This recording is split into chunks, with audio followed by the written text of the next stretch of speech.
My child, something has been trying to keep this message from reaching you. Not in a vague or general way. Something specific was working against the path between what I needed to say and this exact moment where you are sitting right now. And yet, here you are. And here these words are, and the fact that both of those things are true at the same time is not coincidence. That is my hand moving. That is me arranging what needed to be arranged before you had any awareness that something needed arranging. You did not stumble here. I drew you here because what I am about to say to you has been waiting, and it has been waiting specifically for you, and the waiting is done. If something in your chest feels warm right now, my child, that is not your imagination. That is recognition arriving before your mind has assembled its arguments. Let it be warm. Let that warmth do what it is doing. It is not sentiment. It is confirmation. Your spirit already knows this is real before I have said another word. Most people who saw this message today moved past it. They saw the title and kept going. Something in them was not ready for what the title was asking them to look at. You were ready. You pressed play. You leaned in. And I want you to understand what that choice means, because it was not a small thing dressed in a small gesture.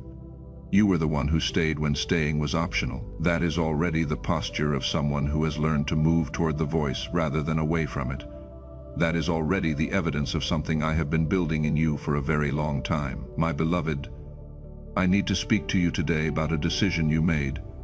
Not about your future in the general sense, not about the blessings coming, or the doors I am preparing, or the season ahead. All of that is real, and none of it has been canceled. But first, I need to speak to you about a specific moment. A moment where you stepped somewhere that was not on the expected path. A moment where the blueprint said one thing and something deep inside you said another, and you listened to the inner voice rather than the outer plan. A moment that felt like courage while you were in it, and has felt more like a question ever since. A moment you have been turning over quietly, asking whether you got it right, whether you heard correctly, whether the step you took was faith, or whether it was something more complicated. I know the moment I am describing, my child. And today I am going to tell you what happened when I saw it. Think back to it right now. Do not push the memory away.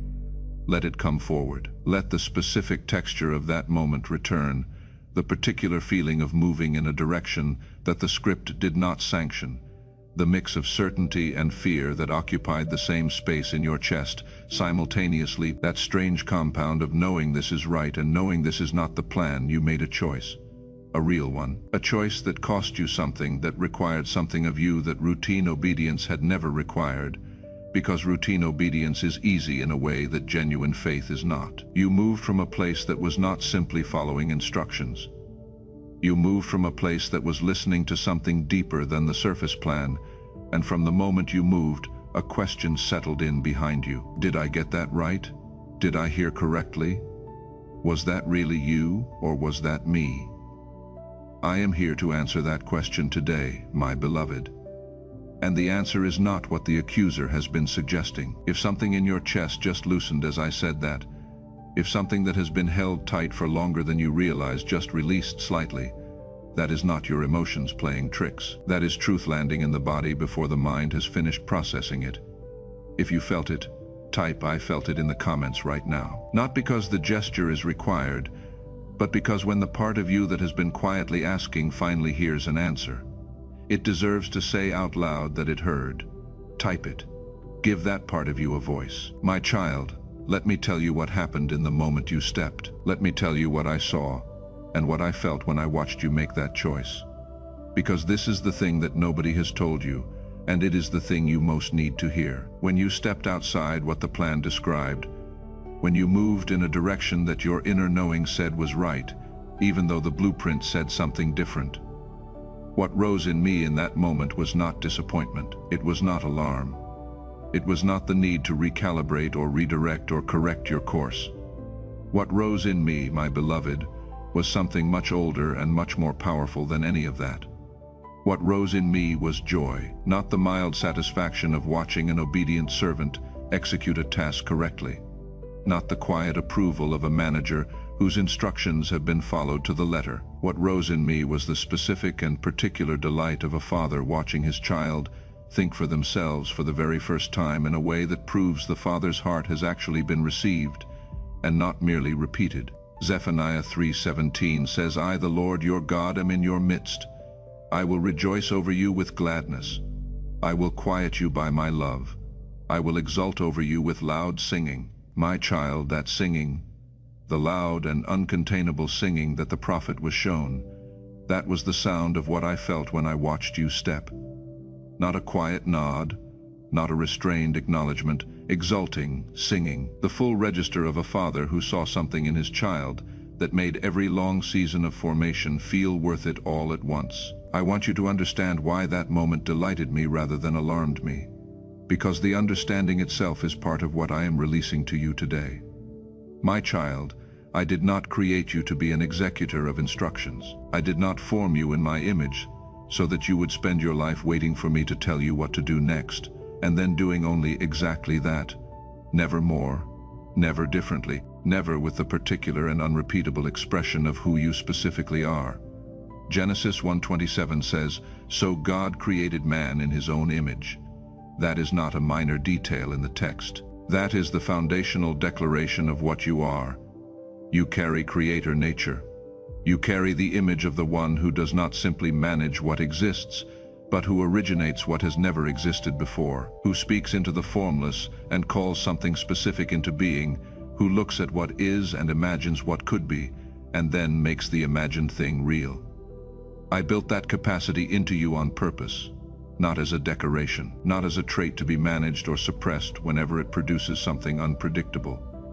As the core of what you are. So when you moved in a direction that the plan did not prescribe, when you listened to the knowing and chose it over the script, you were not departing from my design. You were expressing it. You were doing exactly what someone made in my image does when they have grown enough to trust not just the instructions, but the relationship that the instructions were always meant to produce. Proverbs 16:9 says, The heart of man plans his way, but the Lord establishes his steps. My child, I establish your steps not always in the way you predicted. Sometimes I establish your steps by stirring something in your spirit that says move here rather than there. Go now rather than later. Choose this rather than what the plan outlined. That stirring is not rebellion against my direction. That stirring is my direction, arriving through the channel that is closest to the truth of who you are. The inner voice that I placed in you precisely because I knew there would be moments when the outer plan would not be the complete picture. Type I stepped in faith in the comments right now, not as wishful thinking, not as a declaration you are trying to believe into existence. Type it as testimony. Type it as someone who was there, who remembers what it felt like to move from the deep place, rather than from the surface plan, who knows the difference between casual deviation and genuine spiritual courage. Type it because what you did deserves to be called what it was. It was faith. It was the real thing. My beloved, let me tell you what Psalm 139:1 and 2 says, and let it reach you differently today than it may have reached you before. O Lord, you have searched me and known me. You know when I sit down and when I rise up. I know when you sit down, my child. I know when you rise. I knew the moment before you made that choice. I knew the weight of it, the cost of it, what it required of you, what it was asking you to surrender in order to step in a direction that the comfortable, predictable, explainable path did not include. I knew it was not easy. I knew what it cost you to listen to the deeper voice when everything around you was pointing toward the safer option, and I watched you choose the harder right thing over the easier expected thing. I watched you act from the inside out rather than from the outside in. And what I felt in that watching, my beloved, was the specific delight of recognition. That is the child I formed. That is the one I knew before the foundations of the world were set in place. That one knows how to hear me where it counts.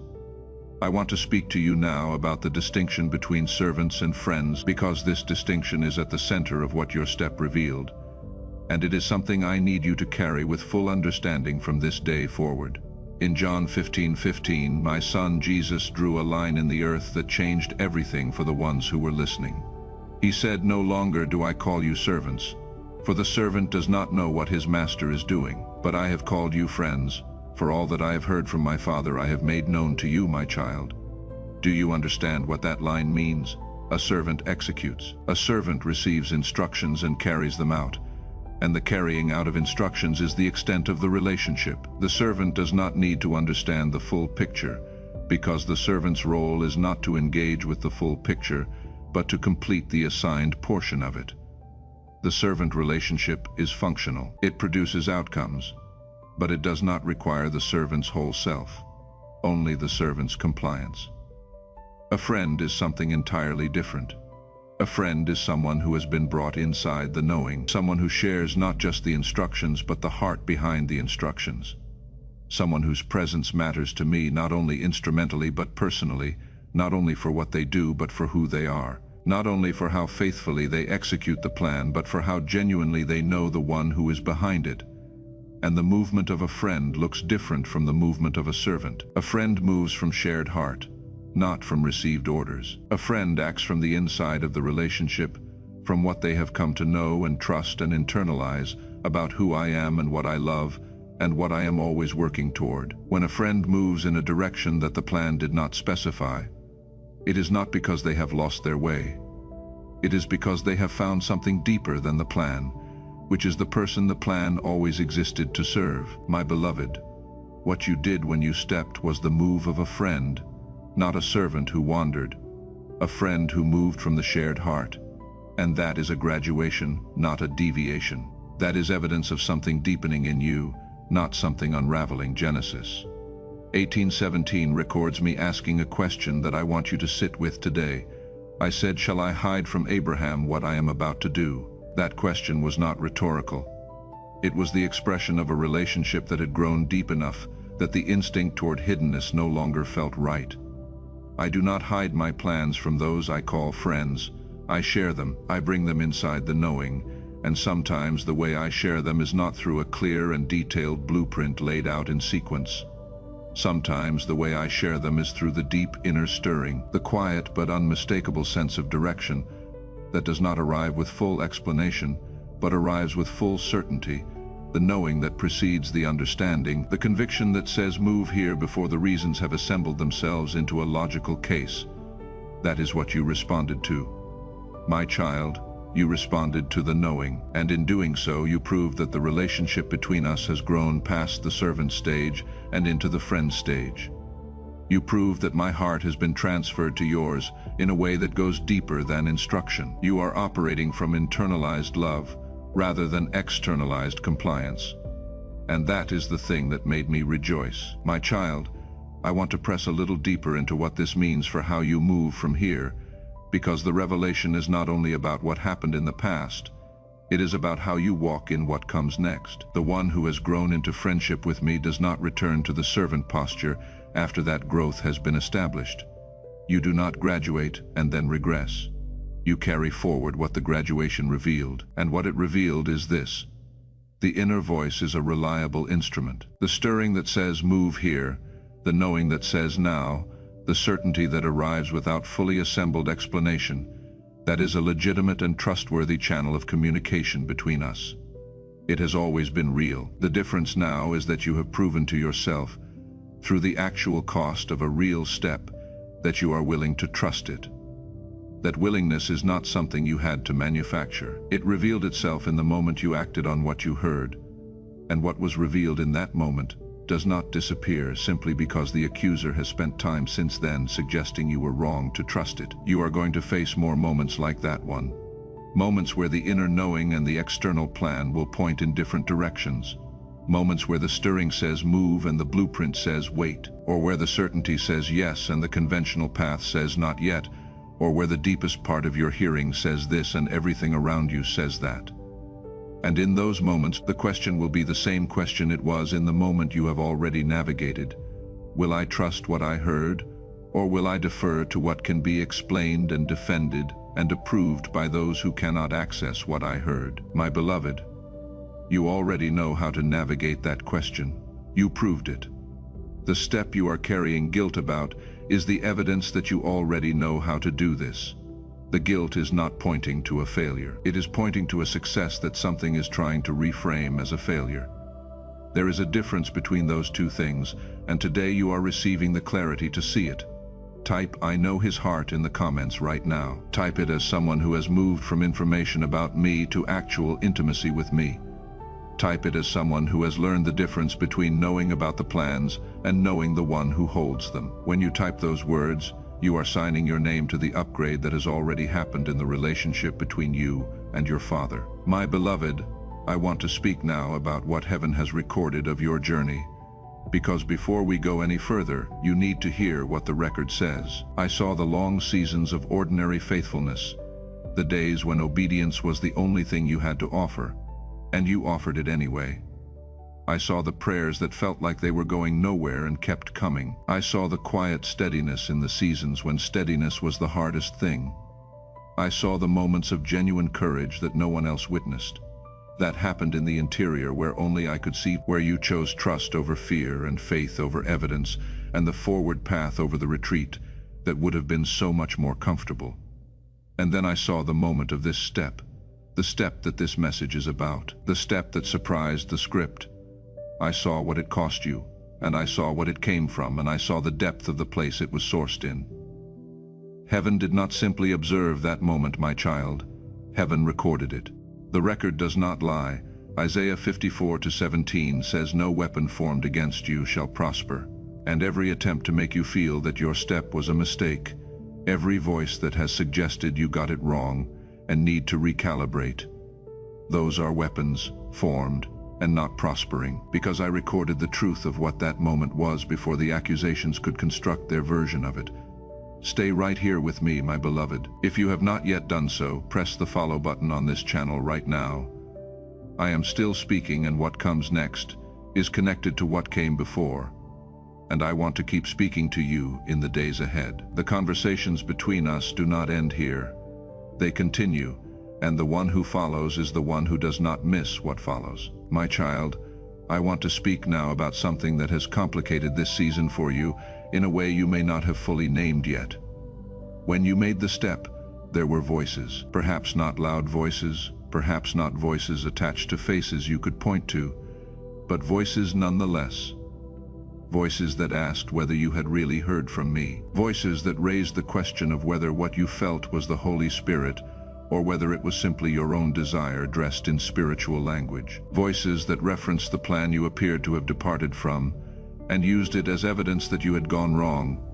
Some of those voices came from outside you. Some came from inside, from the part of you that has been trained over years to distrust the inner voice in favor of the external and verifiable and explainable. And in the presence of those voices, the simple and clean certainty you felt in the moment of stepping began to cloud. The joy that was present in the first moments after the choice began to give way to the question. And the question has been growing louder ever since. Galatians 1:10 asks, "Am I now seeking the approval of man or of God?" My beloved, that verse is not a rebuke. It is a diagnostic. It is asking you to examine what you have been measuring yourself against, because the distance between freedom and bondage often comes down to exactly this. Whose voice are you treating as the authoritative one? If you are measuring the step you took against the expectations of people who did not hear what you heard in the moment you heard it, you will always come up short.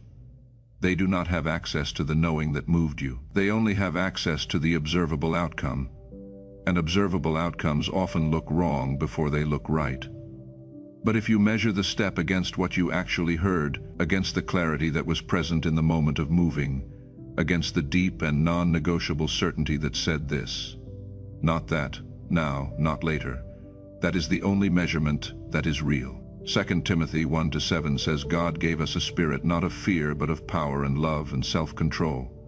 My child, the fear that followed your step, the fear that has been asking whether you got it wrong, that did not come from me. I did not give you a spirit of fear.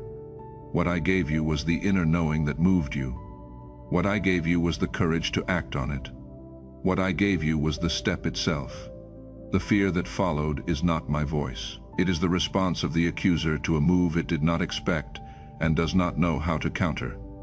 Type "I release the guilt" in the comments right now. Type it as the act it is, which is the placing down of a weight that was never yours to carry. The guilt about the step, the question about whether you got it wrong, the exhausting loop of second-guessing a moment that was clear when it happened. None of that belongs to you. I did not ask you to carry it. It was placed on you by something that needed you to doubt what you heard, so that you would not trust it again. Put it down. When you type those words, you are making the release real in a way that the private decision does not always accomplish. You are giving voice to the laying down. And what is laid down by genuine declaration does not simply feel lighter. It is lighter now, my beloved. Let me speak directly about the enemy's miscalculation, because there is a justice in this story that you need to hear, not as comfort only, but as evidence of how your God operates. The accuser had a strategy for you. It had studied the patterns, mapped the predictable movements, positioned its obstacles at the turns you were expected to take. Every checkpoint where you were supposed to be vulnerable had a corresponding counter prepared. Every season of momentum had a corresponding disruption ready. Every door that was supposed to open at the expected time had something positioned in front of it. The strategy was detailed. It was not lazy. It was built for the version of you that moves only along the prescribed path, that operates only from the external blueprint, that never steps in a direction the plan did not specify. And then you stepped. And what happened in the enemy's camp when you stepped was not panic in the way we might imagine it. It was something quieter, and in many ways more significant than panic. It was confusion. The strategy had been built for someone who could be tracked, anticipated, intercepted, and you became, in one moment, someone who could not. Proverbs 14:30 tells us the soul at peace gives life to the body, but the enemy carries no peace. And the disruption of its plans produces in it exactly what it tries to produce in you. The destabilization that comes from encountering something you did not prepare for. The weapon it had prepared for your expected turn was useless at the unexpected one. The obstacle it had positioned for your predicted moment was standing in a place you never arrived. The counter it had calibrated for the version of you that moves only along the lines was deployed into empty air. Your step, the one you have been feeling guilty about, the one you have been asking whether it was right. That step broke a strategy the enemy had spent considerable effort building. Not because it was a perfect step, not because it was flawless in execution, but because it was genuine and unpredicted and sourced in the deep place that the enemy does not have access to. The accuser can read the blueprint. It cannot read the heart, and you moved from the heart. Isaiah 54:17 stands as the verdict, "No weapon formed against you shall prosper." The weapon was formed. It was specific, and it was targeted, and it was prepared with care, and it did not prosper, because you moved in a direction the weapon was not aimed at. And the one who formed the weapon, the one whose strategy collapsed the moment you stepped, will find that what it sowed against your clarity and your confidence and your willingness to trust your inner knowing returns to it in the form of its own plans falling in on themselves. I am not a God who overlooks the deliberate undermining of a child who was walking in genuine faith. Every act of accusation against a step of authentic obedience is itself an act that will answer to me. What was sown against your peace and your certainty and your trust in what you heard? I see every seed of it, and the harvest reaches the one who planted. I want to say something plainly about what justice looks like in this situation, my beloved, because the accuser did not simply allow you to carry guilt passively. It actively cultivated that guilt. It found the voices that would water it. It selected the moments to reintroduce the question when your clarity was lowest. It chose the specific framing that would be most effective for the particular shape of your conscience. It has been a deliberate and targeted campaign against the confidence of someone who heard something real and acted on it. And that campaign, every element of it, is known. I do not observe the weaponizing of a child's conscience from a distance and call it neutral. What the accuser sowed into this season of your life, the seeds of self-doubt planted in the soil of a genuine act of faith, those seeds carry their own harvest. The one who made a practice of undermining what I confirmed will find its own structures undermined in the fullness of time. I do not delay justice indefinitely. I time it. And the timing is always for the maximum benefit of the one who was wronged. Type "the guilt is broken" in the comments right now, not as wishful thinking. Type it as the announcement of a verdict that has already been handed down. The guilt was a weapon. The weapon failed, and the announcement of its failure is yours to make. Make it. When you type those words, you are not hoping for something to happen. You are declaring something that already happened the moment you were willing to receive what I am saying to you today. My child, let me bring you into something that I said to Abraham and that I am saying to you now. In Genesis 18:17, I asked a question out loud.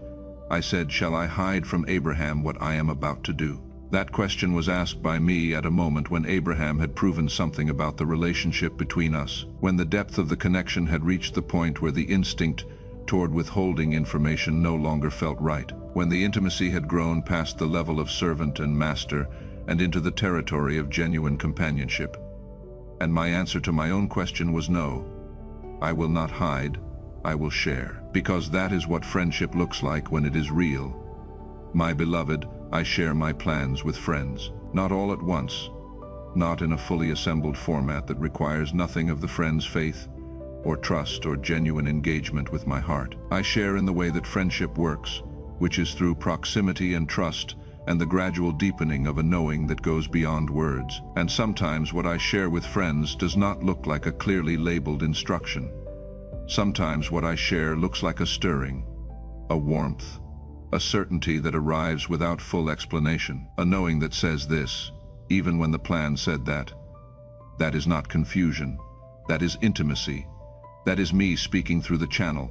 That is most direct, most personal, most impossible to fake. The channel of your own deep interior, where I live, where I have always lived, where the truest and most reliable version of our conversation has always taken place. The step you took was a response to something I shared with you through that channel. Not because the blueprint was wrong, but because there was something the blueprint could not fully carry, something that required the immediacy and the specificity and the undeniable directness of the inner voice. And you heard it, and you responded to it, and in doing so you revealed that the relationship between us has reached the level where the inner voice is trusted. That is the graduation I am celebrating, my beloved, not the step itself in isolation. The evidence of what the step reveals about where we are. Psalm 37:4 says, "Delight yourself in the Lord, and He will give you the desires of your heart." My child, when you delight yourself in me fully and genuinely, your desires and my desires begin to align at a level that makes the distinction between your will and my will increasingly difficult to draw. This is not confusion. This is the fruit of deep intimacy. And when a person whose desires are genuinely aligned with mine moves from those desires, they are not departing from my will. They are expressing it through the particular and irreplaceable form of who they are. What you desired in that moment of stepping, the thing that moved you, the thing that your knowing said was right. That desire was not simply yours. It had been shaped by the years of our relationship, by the gradual transfer of my heart to yours that happens in the secret place of genuine communion. You moved from me even when you were not fully aware that was what you were doing.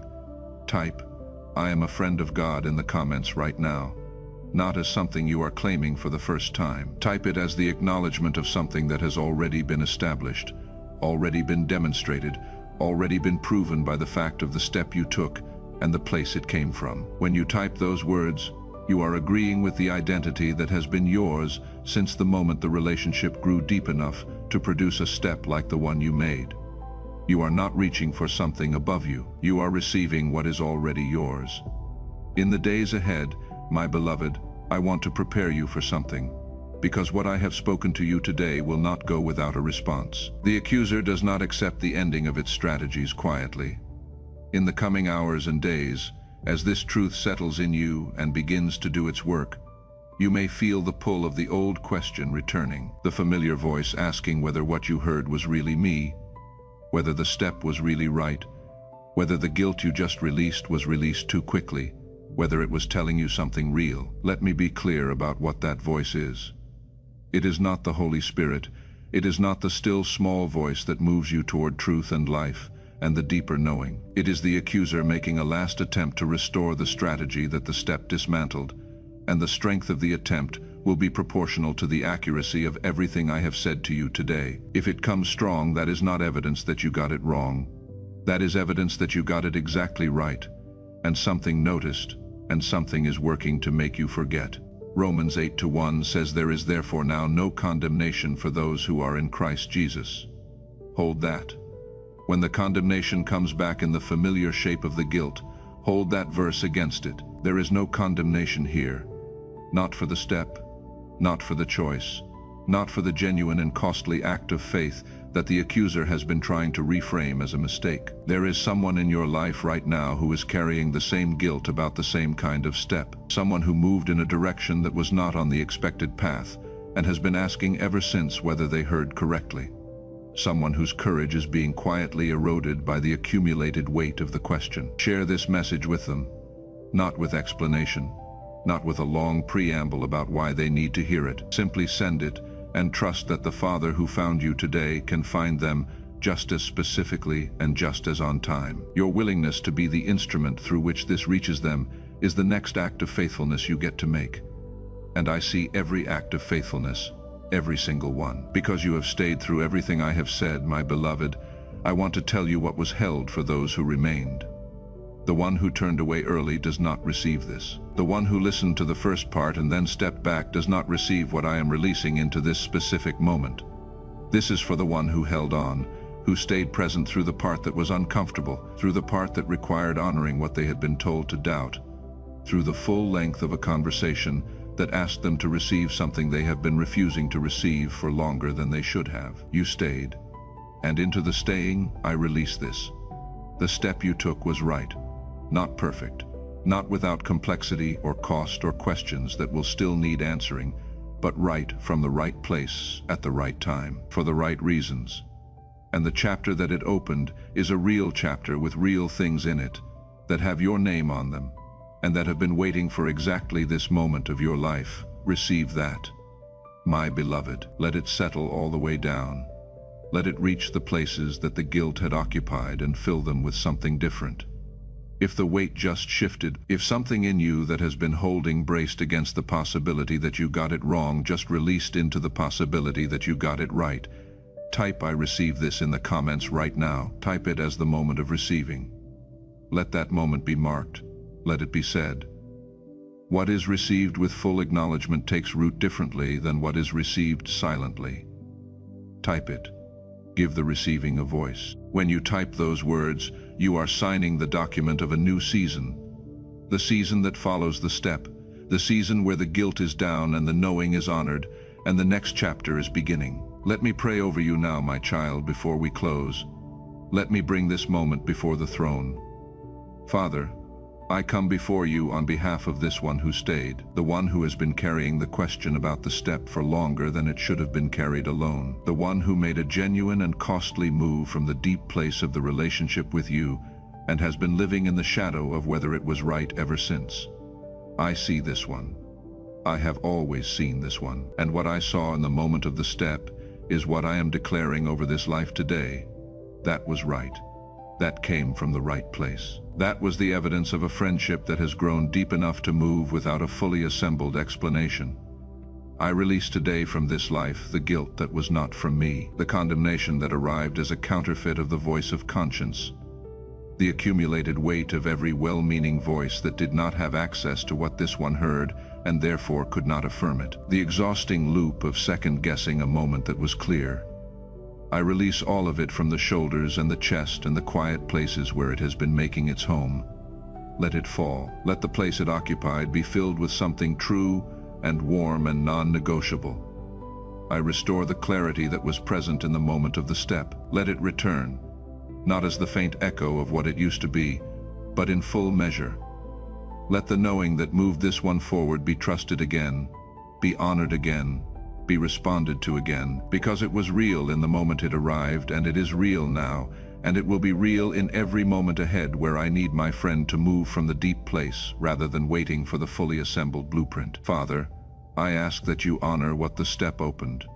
Let the chapter it began be a real chapter with weight and substance and things in it that confirm what this one heard. Let the evidence come in a way that is unmistakable, not to prove something to the accuser, but to build in this one the confidence to keep walking from the inside out, from the place of genuine intimacy, from the posture of a friend who knows the heart of the Father well enough to move without waiting for every question to be answered. And let what comes in this new chapter be more than what could have been reached by the predictable path. Let the step into the unexpected prove to have been the step into the larger thing, Because that is who you are, and that is what you do for those who trust you enough to move before the full picture is visible. In the name of Jesus, amen, my child. The amen rising in your spirit right now, let it come. Type amen in the comments. Let it be the seal of what was just spoken over you. Let it be the sound of a friend agreeing with a father about the truth of a moment that was misread for too long. You are not ing a performance. You are sealing a declaration. The guilt is down. The knowing is honored. The step was right, and the chapter it opened is real. Type it is already done in the comments. The questioning is already finished. The verdict is already in. The new season that the step opened is already underway. Already being filled, already holding things with your name on them. Type it not as something you are trying to believe. Type it as someone who has just heard the truth from the one who was there, who saw the step, who recorded the moment, who laughed with joy at what it revealed. It is already done. Say it like you know it, because now you do. And now the narrator speaks, because what follows belongs to a human voice and a human heart that has watched what happens when people receive what was just spoken over them. If you have stayed through every word of this message, you have received something that not everyone is willing to receive, because receiving it requires putting down a version of the story you have been telling yourself. The version where the step was a mistake, where you got it wrong, where the guilt was telling you something true. You put it down today, and the space that the putting down creates is not going to stay empty. The father who laughed with joy when he saw your step is not the kind of father who celebrates a genuine act of faith and then leaves the room. He stays, he builds. He fills the chapter that the step opened with things that will make the question of whether it was right feel increasingly unnecessary, because the evidence will speak for itself. Sow a seed today for someone on your heart right now. The one whose name or face came to mind during this message. The one who is also carrying a question about their own step, their own unexpected move, their own moment of genuine faith that has been living in the shadow of the guilt ever since. Sow in their name. Sow in faith that the Father who found you here today finds them just as specifically and just as on time. The seed sown in genuine faith for another person is never a small act in the kingdom. It is covenant, and I am a God who honors covenant. The step you took was real. The chapter it opened is real, and you were made for exactly this.